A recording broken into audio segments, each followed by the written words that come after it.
Well, welcome to the Speak with People podcast. My name is Jason Rates, and I am so excited that you are joining us today.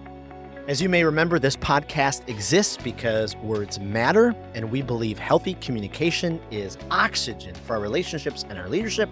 So whether you communicate one-on-one, on a team, from a stage, or from behind a screen, we hope that this time will challenge you to choose to communicate in healthy ways. Hopefully it will encourage you, give you hope, and inspire you. So thank you so much for joining us. Well, today we're diving into kind of a fun topic when it comes to communication, when it comes to healthy communication. And it's something that many leaders, many employees have to deal with as they work at organizations. Many leaders who lead organizations go through and deal with. And that's about the world of succession and transition for an organization. And more organizations are going through successions and transitions. And especially in the church world, more and more churches are transitioning their lead and senior pastors to new lead and senior pastors. And so some are done in healthy ways, some are done in unhealthy ways, and some are done with a mixture of both. So today we're going to talk about the good, the bad, the ugly of all these transitions. And we get to dive into a very real story of our guest's succession and transition. And this is kind of fun for me, because he is the lead pastor of Thrive Church in Mount Pleasant, Michigan. He's just a great leader, great communicator, has just a phenomenal family, and I'll let him tell you more. But Dave Shephard, welcome to the Speak with People podcast. Hey, thanks so much for having me. It's great to see you, great to talk with you, and such a cool topic to dig into because it's so important for everything that we do. Absolutely. Well, all morning, I won't sing it on the podcast, but all morning my son has been singing the song that I wrote for you a bunch of years ago, and brought back all those years of memories, all those years I of believe memories. every voicemail you left me ever started with the exact same jingle that you wrote for me. It did. I still write jingles. I would expect nothing less. That was it. Well, Dave, maybe you could, because I could go on and talk about you, but maybe you could just kind of give us a little bit more of your story, your background, who you are, what you do, your family, all that kind of stuff. Yeah, absolutely. I am a Michigan boy through and through. Unfortunately, in today's climate, like literally today's climate, like we're talking negative degrees outside. Today's the day I wish I would have moved somewhere else. But from here, I love where we're at. I grew up in the mid-Michigan area, transferred over to the central Michigan area for college, where I studied music education. Every hope and dream I had in my body was to study music, to teach music. And then I met this really cute violin player in the orchestra there. And decided she should be mine, right? And so we started dating, got married. My wife and I have since then lived in this area. But for me, transitioning from being a music teacher to going into ministry, like that was a fun story. Like I told my wife 3 weeks before we got married that I was going to not do education, but I was going into ministry. So if you want to start a fun conversation with your fiance, that's one way. And not only that, I had to raise full support to do this job. Well, all security was checked out the window right there. Wow. Transferred into ministry, and I haven't looked back since. I spent 7 years working in campus ministry, from creative arts to into a teaching pastor role, into an executive pastor role. And I've kind of kept this fun little side hobby for me of doing live entertainment and live production on the side, so I can still flex that creative muscle in what I do. And now, since then, we've got 3 kids, 3 incredible kids that we get to raise in the Shepherd community, a tiny little community outside of the Mount Pleasant area where Central Michigan University is. And I have the luxury of having the world's greatest cheerleader in my wife and a team, my kids behind us that just support and encourage everything that we do. So I was in ministry 7 years, felt this tug like God had something more for me. And so I explored what that would be, what that would look like, and had a few really incredible job offers given to me to do high power ministry and high power areas. And I just couldn't shake the feeling that God was telling me I had more to do in central Michigan. Wow. And so I decided to meet with this guy who was planting a church in central Michigan. His name was Jason Rates. Great guy, really beautiful man. I don't know if you've ever seen him before. Right. I'm blushing, Dave. You should be. And so, I sat down with you. We had this natural chemistry and a natural connection on just a vision that I felt like God was giving me toward ministry and what we could accomplish in the central Michigan area. And it was just straight up, like literally word for word, the vision you were sharing and the vision that God had placed on my heart just met and meshed.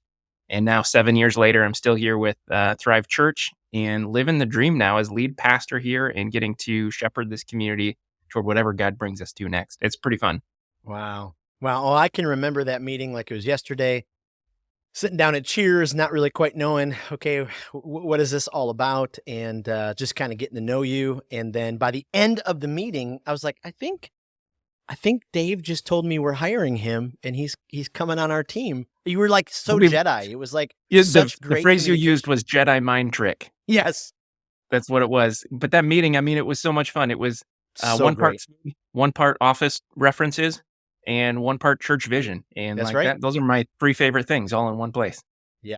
It was incredible. It was I loved it, and it was a joy leaving that lunch that day, and so it was just fantastic.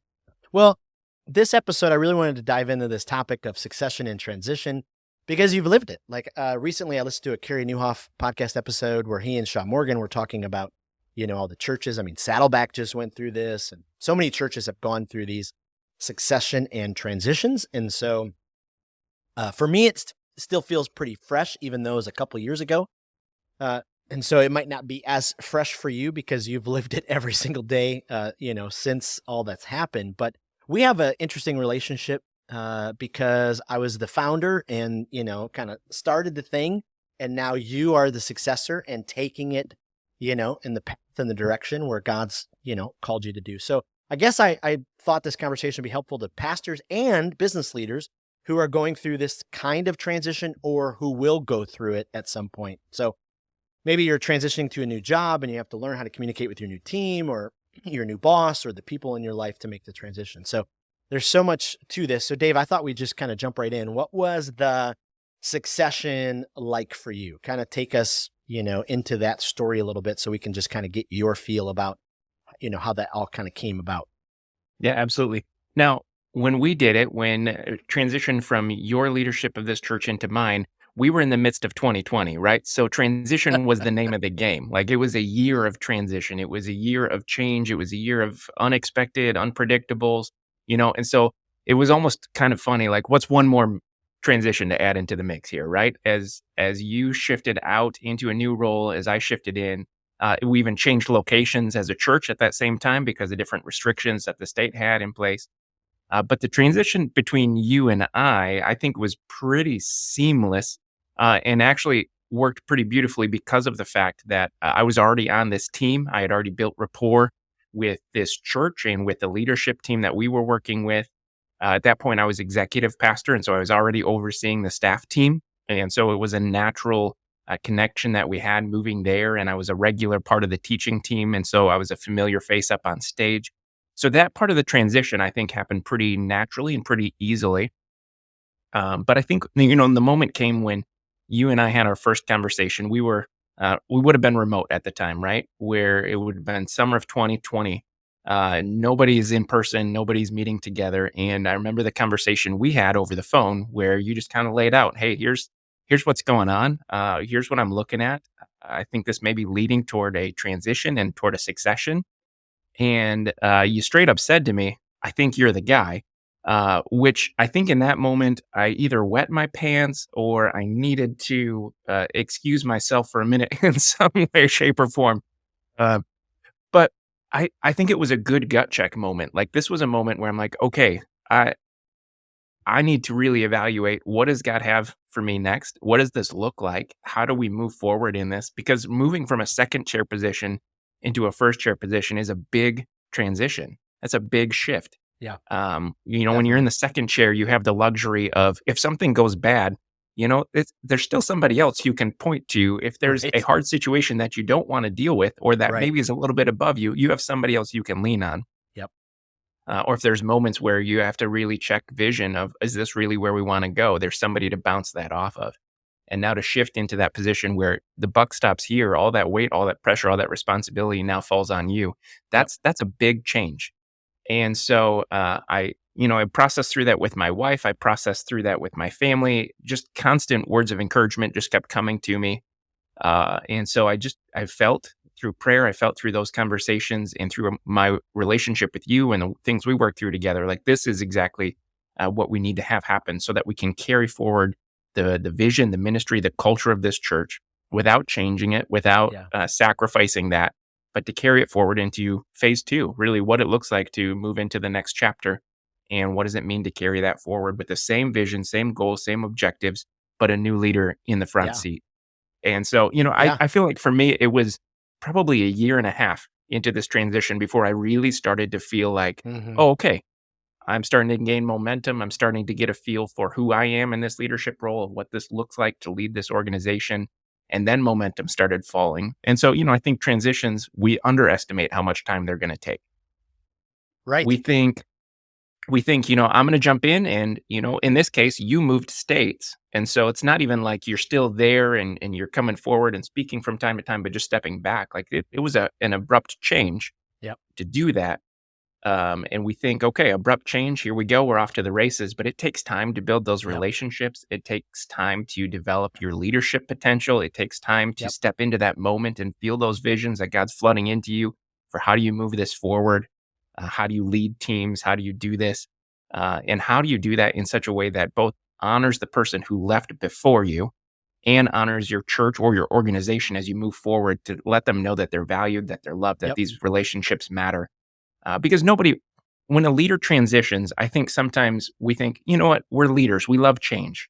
I know you and I share that in common. We love change. We love shaking things up. We love all that sort of stuff. So for me to change in this role wasn't a shock. It wasn't, oh my goodness, what am I going to do with myself? It's change. I welcome that. I bring that in. But most people are not change people. Most people don't get excited about change.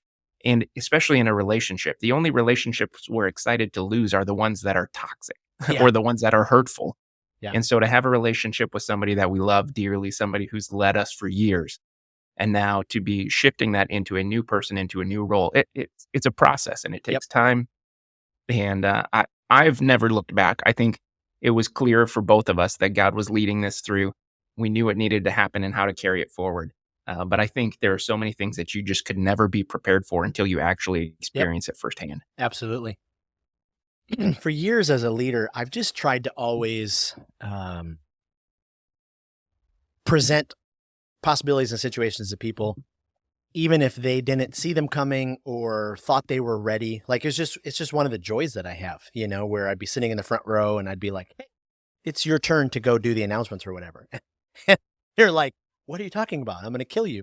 I'm like, no, you can do this, Surprise. Yeah. But the thing, with the succession with you is I had no doubt you weren't ready. Like that was the fun part, and you nailed it with the transitions. Like even if it's you're switching jobs or a new role or, all of that, it just speaks to like the emotional depth and weight that's underneath us because, you're learning a new thing. You're learning a new way to communicate. Your team's learning a new way to communicate.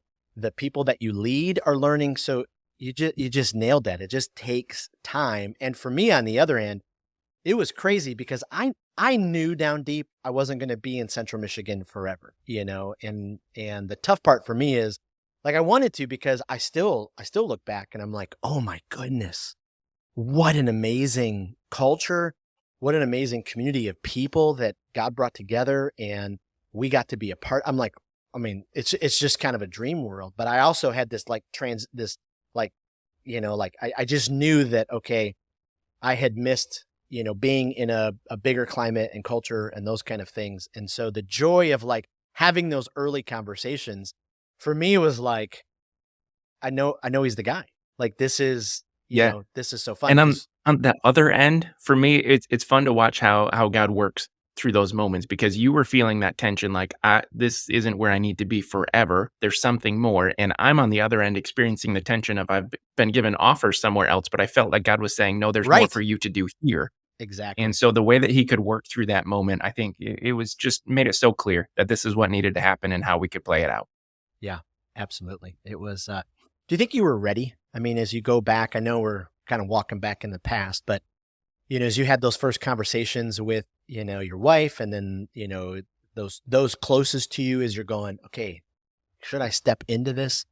At the time were you like, oh yeah, I'm so ready. I'm ready to do this. Was there some ambivalence? Were you prepared? Kind of take us into that. Yeah. I think yes and no. I think I'd felt the tug like God was pulling me toward more, and I'm a natural achieving leader. Like I like to move up ladders. I like to do those sort of things. But for me at that point, I'd spent 8 years in a second chair seat, and so it really was those questions that I was wrestling through with my wife of, am I ready? Do you Yeah. think this is the right move for us? What does this look like? How will this play out? Am I ready for the weight of that responsibility? And I don't know that it okay, maybe Right. some people will say, "Yes, I'm ready," but those are probably the people who shouldn't be ready. Uh, Right. there was there was so much of that gut check in me, like, "Are you really ready for this? Is this really something you're going to go into?" And I remember one conversation I had with my brother who, one of my brothers is just a fantastic support system in ministry because of his experience.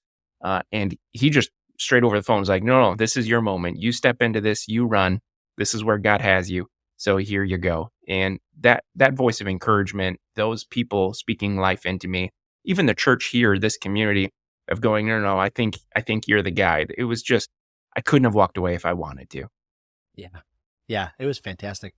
Are there any questions, as you, if you're, talking to a leader who's about to step into that role, are there any questions that you would go back in time and go, oh, I wish I would have asked, Jason this, or asked the elders this, or asked my family, when it comes to the preparation, or it comes to stepping into that, or the new weight, because you nailed that. There's just a different weight with that chair.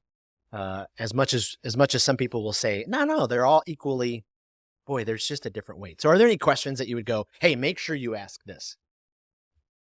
See, I think, I've thought about that over the last couple of years. Like, man, what are the things if I could go back and ask again? Because our transition process was actually relatively short, Right. especially in church transition or even leadership transition in general. That Right. transitions don't happen quickly. Ours did.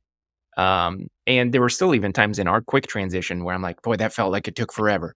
But it Right. didn't. It was within a couple of months that we worked Right. through this entire process. Um, and so I think for me, if I could go back and do anything, I think I would spend more time with you on figuring out how do you handle some of that weight of the spiritual care and the leadership that has to mix together simultaneously Mm, in our role as church leaders, because yeah. you're not just leading an organization and you're not just pastoring, you're doing both. Right. And how do you balance those out? And, some weeks I've experienced are just, and I know you've experienced these before too, are just the most wild roller coaster ride ever, where you're planning a funeral with somebody. And then the next moment you're celebrating the birth of a child in the hospital. You have somebody who just lost their job. And then the next person who comes in is somebody who just landed their dream job. Yep. And then you do counseling for marriages and you sit down with people who are walking through the hard moments of life and everything in between. And it is just such, I don't know that anyone can fully prepare you Yep. for what it looks like to be able to on the dime switch and be with somebody at where they're at in life, regardless of where I'm at in life Yep. and what I'm processing through. I need to be on their level. I need to be helping them. And I think the weight of that is really the weight that I felt most, that if I could go back, I would ask you more about Mm, how you handled that, how you coped through some of those things, and how yeah. you helped people even when you're not feeling it. Yeah. And so I think that's where I would spend more time in if we could Yeah. go back and do it again. Yeah. You're so right. Like, as I read about successions and transitions, especially pastoral roles and like even CEOs or those kind of things. I mean, some of them are like 3 months would be like the minimum, like so fast, but it's like a 4 to 6 month range. And, what I loved about our succession, yeah, it was still 2 to 3 months, but we just had the history there and, that knowledge. Like, so, when you talk about it being fairly seamless, like I felt that way too, because I hope this is my hope as I look back and I think about my time leading Thrive Church. I hope I led in a way that it wasn't all about Jason and the Jason show and trying to be a celebrity pastor. And so one of the things that, made me the proudest was that we had a teaching team, that, other people had opportunity, that the lead person was always up in front of every, volunteer group and leader. And I think you kind of took that mantle right on. And I think for our church, like it just spoke volumes, because I think there was just that moment where people were like, oh yeah, we know Dave. We love Dave. He's been here, you know, and we were able to communicate it that way. Like that to me was just, kind of a beautiful part of the transition. I've experienced and I've coached lots of leaders who they come into a new role. I mean, I was on a conversation this morning with a new leader in a new role, and he, 2 months in, he's not the lead, but he's just ready to make all the changes. And I was like, okay, you have your own vision, and it's rightfully so. You've been put in that position, but make those changes, communicate them, and just take as much time as you think you can without exploding, so you don't implode, parts of the organization. For you, were there things that you're like, okay, I know this needs to change. Can I do it right away? Do I need to take it over time? How many of those were there for you, and how did you go about communicating them, as you, because it's rightfully so. You're the leader now, and you got to make some of those shifts and changes, kind of walk us through that. Yeah, I think we had some natural advantages and disadvantages to where we were at. It's 2020, right? So things are changing. Yeah. Nobody expects the same coming back to whatever normalcy we were ever going to come back to. Right. And so I think there were some things where people are like, okay, what's another change? And some things where, no, we need to take our time with this one. We need to adjust this. I think, me being an internal person who rose up into a new position, that really helped this transition to not be something where you've got a new leader with a new set of agendas, a new set of goals, a new vision, that's not where we were at. And for organizations that do experience that, man, you need to take your time. You need to roll that out slowly, because people don't change quickly. Right. And organizations don't change quickly. Right. You kill trust, you kill credibility, you kill relationships by doing that. But for us and where we were at, I think the number one thing that worked for us and to our advantage was, it's 2020, we're coming back, things are changing, and we really need to evaluate, do our systems, do our processes, do our methods even work anymore? Yeah. Some of them did, some of them didn't. And so we can adjust those, we can do that. But what it really allowed us to do was to look at our vision and go, do we believe this vision is exactly what God has called us to? Yep. And for us around the table, the elder board, the board of directors, our staff team, it really got us to a place where we not only believed in the vision that we were already carrying, but we doubled down on it. Like, no, this is exactly who we were called to be. This is why we exist, for this moment. And so we're just going to pursue this even harder than we ever have before.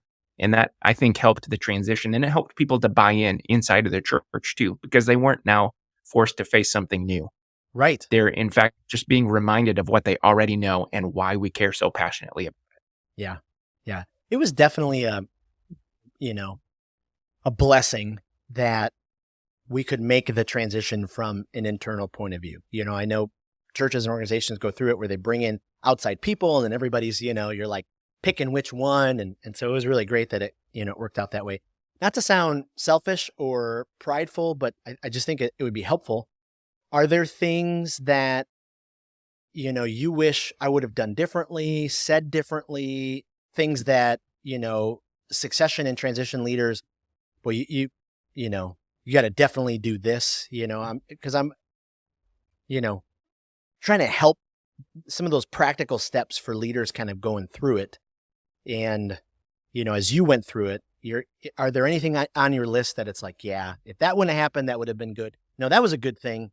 Yeah. Anything that kind of comes to your mind?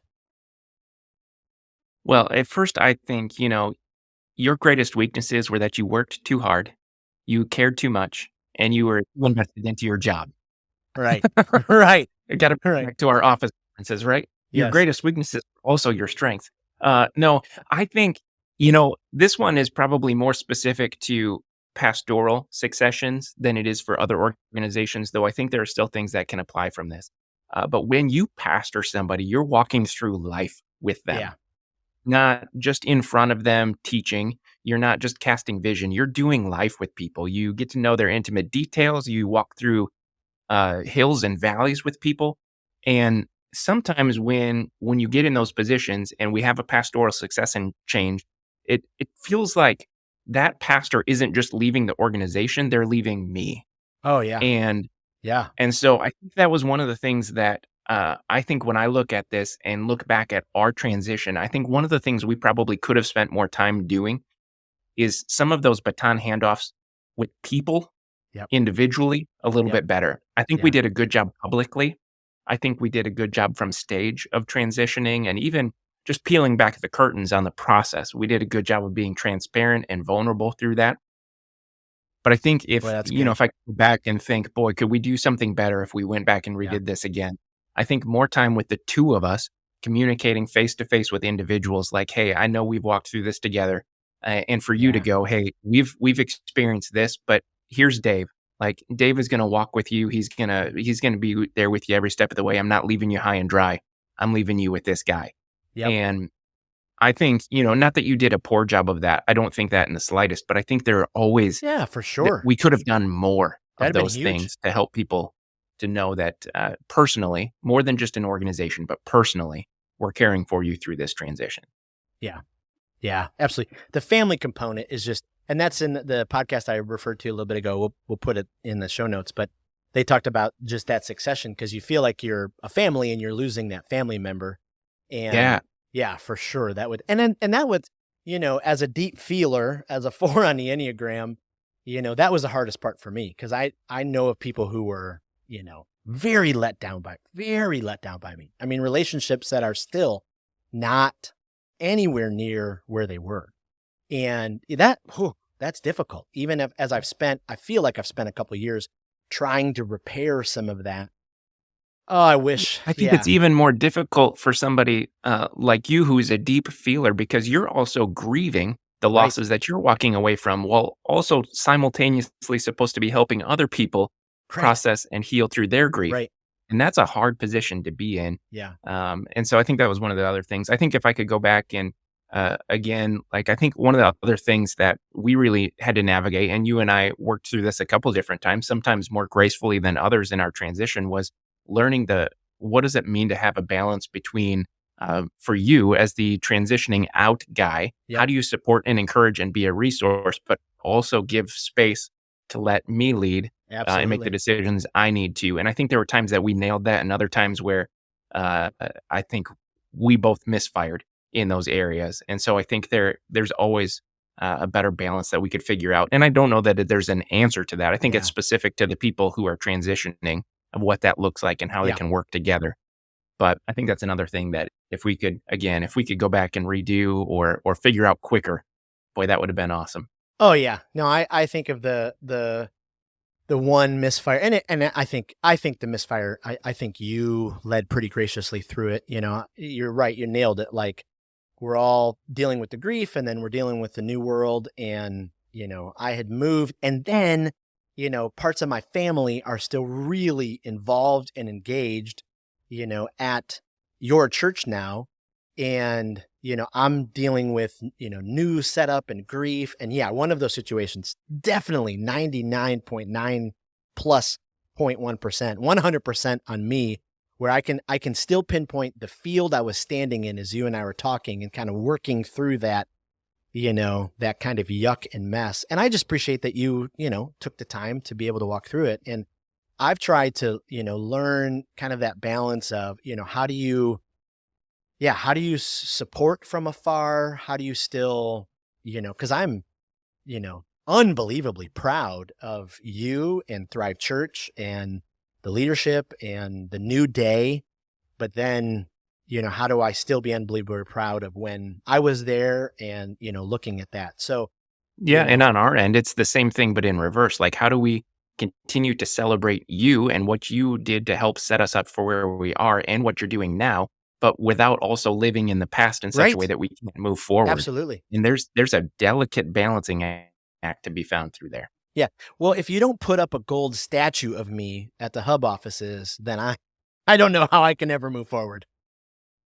You want me to show you the picture? It's already up. It rotates. It's got this 360-degree rotation so we can see both your good side and your bad side. Can my hands just move and come together? No. And that's where, I just think of, Dave, I've had conversations with pastors who, they're their successor or their successee or however it works, they will not speak. They will not talk to each other. There's such bad blood. And, I tried to get to the place where even in my feeling standpoint, even where I'm like, oh, I don't know if I would do it that way. It doesn't matter. Like, I want to support and lead because I'm proud of, what you guys are doing and be a part. Actually, crazy short, funny story. I filmed a reel a couple weeks ago and I had my Thrive hat on because it's been freezing here in Tampa, 45 degrees on my morning walk. I saw it. I saw your reel. But now I'm getting churches that are like sending me DMs going, hey, can we send you our swag? I'm like, oh, look out. So you're saying we got to keep you up to date with swag so you can represent. That would be amazing because I still think, Thrive has the best swag of any church out there. I don't incredible. Disagree at all. Yeah. We'll send you some Florida booty shorts coming your way.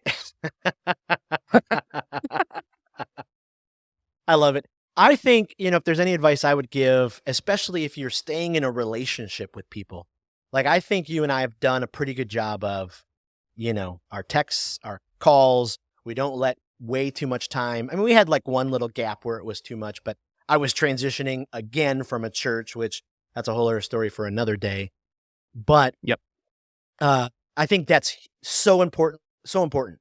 I watch Josh Howerton a lot, senior pastor who took over for, Steve's troop down in Texas, and just, their communication. And, I think 2, every opportunity I get, I love to just, comment on your posts or brag about what Thrive's doing under your leadership, and 3, you just nailed it all. Like having those honest conversations and trying to, work through it. Healthy communication really is oxygen, and it really just helps. It makes those a big difference. It really does. Absolutely. Anything else you'd share, as you're just, if there's, anything that you're like, oh, people, make sure you grab hold of that. Man, I think when we're talking transitions and we're talking successions, no transition happens successfully accidentally, right? It takes great work. It takes a lot of being willing to be humble and being willing to put your pride aside and go, you know what, we're going to walk through this together. We're going to come in and we're going to try to make this successful and seamless on both sides. When you come in with your own agenda, when you come in trying to assert dominance, you're not helping people. Nobody wants that. They want somebody who's going to walk with them. They want somebody who's going to do life with them. And whether it's overseeing a leadership team or overseeing a church, people want to feel included. People want to feel cared for along the process. And so making sure that as you lead into this, that it's not about you and it's not about you stepping into a new role. It's about you helping others. It's about you transitioning with the people instead of just around them, And I think for me, one of the greatest things that I've learned and one of the greatest things that I've had to check myself on is when you step into a new role, you got to be on the lookout for your insecurities to pop up because they do like crazy. And being okay with who you are and the way that you lead and the way that you make decisions and process through things and not being caught in the game of comparison of, well, what would they have done? And okay, what do I do? And well, they were good at this and I'm good at this. And playing that game, it'll just destroy you if you're not humble about it, if you're not willing to nip it in the bud before it becomes something big. And then again, the reminder always that successions take more time than you think. And so being ready for that and being patient through the process and not trying to rush it, but taking the time it really needs to breathe and to create a healthy life for both parties. I was asked so many times by friends, pastor friends, people, how could you like give up something that you planted? Like, what were you thinking? And I can't, when you plant a church, like you give everything, but I guess I never thought Thrive was mine. I thought it was ours as a team, ours as a community. And I mean, one of the proudest days of my life. And I think you did a great job of building that culture too. Well, the only thing I wish I would have been able to do is stand on stage and say, Dave Shephard is our next lead pastor. I didn't get that opportunity, and that's okay. But for me, like, it's one of the proudest moments in my 26 years of ministry, being able to see you lead Thrive Church, because you're 10 times the leader that I'll ever be. Like, I tell people all the time, you have so many more things together, so many more great thoughts. Like, it was just so proud to be able to communicate that to people and to see what you've done and how you've taken the team. Like, it's just been a riot being a cheerleader from afar. Oh, So I can't appreciate that, man. I appreciate it. And I can't wait. absolutely. We celebrate our 10-year anniversary as a church this year, which you led for 7 of those. And so I'm excited to bring you back up for that celebration and to give you the honor and the credit you deserve for all the work that went into planting this thing, because it's a lot. It's a lot. And you Yeah. nailed it. You did it so successfully. Well, Dave, can't thank you enough. Like, really appreciate your time today. And let me just ask you, like, super, super fast, rapid fire questions. Our people can kind of I'm ready. Bring them. get to know you. What's some of your favorite bands you run sound and lights for when you're doing those kind of side gigs? Oh, goodness. Well, I think you're hoping that I'm going to pick Hootie and the Blowfish, or our friend Darius, but I'm not going to, because you got that country bone and I don't. I think there's two that come to mind that it's a toss up for me. Either Steve Martin and Martin Short together in show was just, they were a riot. Doing a table read with them over scripting and all that was next level. But it's between that and Toto. Oh, wow. Classic rock Toto. Oh yeah. Okay. Best family moment of 2022. Oh, okay. We took a family trip to Disney last fall, 2022, and my middle son, Liam, he's got Crohn's disease, and this was kind of a little bit of a trip to boost him up and give him a little bit of extra love and support after a tough year with that. And he got picked at the Laugh Factory, the Monsters, Inc. Laugh Factory, to come up and tell a joke. And the dude is nervous to talk in front of people, but he mustered up courage. He told the greatest joke in the world and just left everybody laughing beside themselves. It was so much fun as a dad to celebrate that with him. So much fun. I love it. Last question. Any podcasts right now kind of rocking your world, or you're kind of listening through? Well, there's 2 that I'm really hooked on right now. I'm still hooked on the Craig Groeschel Leadership Podcast. I think he just brings so much to the table on that. Absolutely. And I've recently become more and more hooked on Patrick Lencioni's At the Table. There's some good nuggets that come through that one. That's a great one. Well, where can people find you online? If they want to go check out what you do. Yeah, absolutely. I'm on all of your socials. You can find me personally at Dave Shephard, or our church, thrivechurchmi.com, or on Facebook at Thrive Church MI. We've just got so much stuff going on, so much that we'd love to share with you and walk through life with you. Love it. Well, thank you, Dave, for being on the podcast. Thanks for your vulnerability, your transparency, and I know that this will help a lot of leaders so much. Okay, so before you head off the podcast, listeners, don't forget that next month is the Speakers Conference. We're about a month away. I can't even believe it. Just imagine for a second being challenged by just such great speakers. Albert Tate, Mike Goodwin, April Diaz, Jason Burns. Imagine your growth of your speaking and your communication experience just going to that next level. And just imagine being recharged every single morning. You can wake up, walk on the beach. We're going to do a welcome luau. We're going to watch amazing sunsets in Clearwater. TheSpeakersConference.com, March 21 to 23. Would love for you to be a part. Well, thanks so much for being a part of the podcast. Again, this podcast exists because words matter, and we believe healthy communication is oxygen for our relationships and our leadership. So whether you communicate one-on-one, on a team, from a stage, or behind a screen, we hope this time challenged and inspired you to choose healthy communication, because we know your world will be better. Thanks so much, and we'll see you next week.